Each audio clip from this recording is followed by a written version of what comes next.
jangan pernah merasa kecil hati. Kalau ada orang-orang zalim, nampak semakin kuat cengkramannya.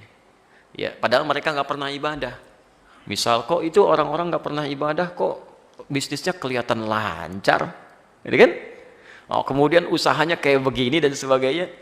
Kata Allah, jangan pernah merasa ini pada yang begitu. Kamu ahli akhirat, masa ini pada ahli dunia? Nggak nyambung.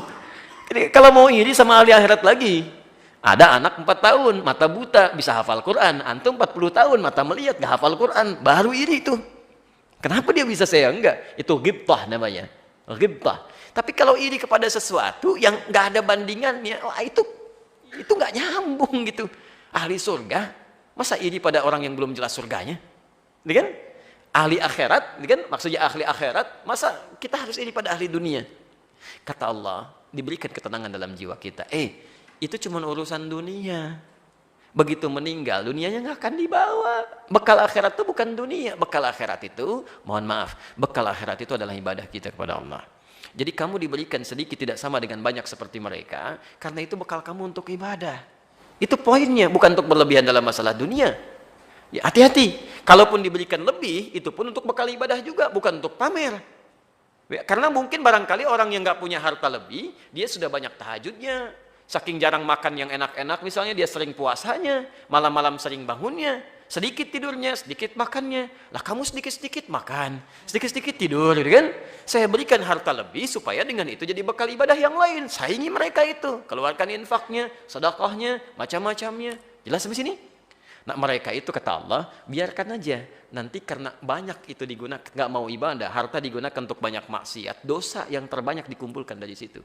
Jadi ternyata harta yang dikumpulkan itu karena tidak menjadi ibadah, didapatkan dengan cara yang salah, bukan menjadikan kenyamanan di akhirat, tapi menumpuk dosa dalam kehidupannya. Hingga akhirnya kata Allah, perhatikan, di ujung waktu mereka akan menyesal dan memohon kepada Allah, ya Allah berikan kami kesempatan, berikan kesempatan ya Allah, agar bisa memperbaiki diri. Jangan pernah merasa iri dan pesimis dengan kehidupan orang-orang yang tidak menyembah Allah, tapi terlihat seperti sejahtera. Ya, terlihat seperti sejahtera. Itu hanya sebatas fata morgana dunia yang jika mereka tidak tobat hanya menambah dosa dan penyesalan di akhirat nanti. Yang harus kita lakukan, saya tutup, An-Nisa ayat 32. Itu yang harus dilakukan. Ya, tingkatkan ibadah, tingkatkan ikhtiar supaya kita bisa merasakan kenyamanan hidup dunia dan bahagia di akhirat nanti. Baik. Pilih mana? Miskin dunia kemudian kaya akhirat, atau yang kedua, kaya di dunia tapi miskin di akhirat. Pilih mana? Oh, pilih yang ketiga, kaya di dunia dan kaya di akhirat. Itu yang paling bagus. Itulah yang ditawarkan di An-Nisa ayat 32 itu. Ya. Kan sahabat Nabi juga tidak harus jadi orang miskin untuk masuk surga. Abu Bakar kaya, Utsman kaya, gitu kan?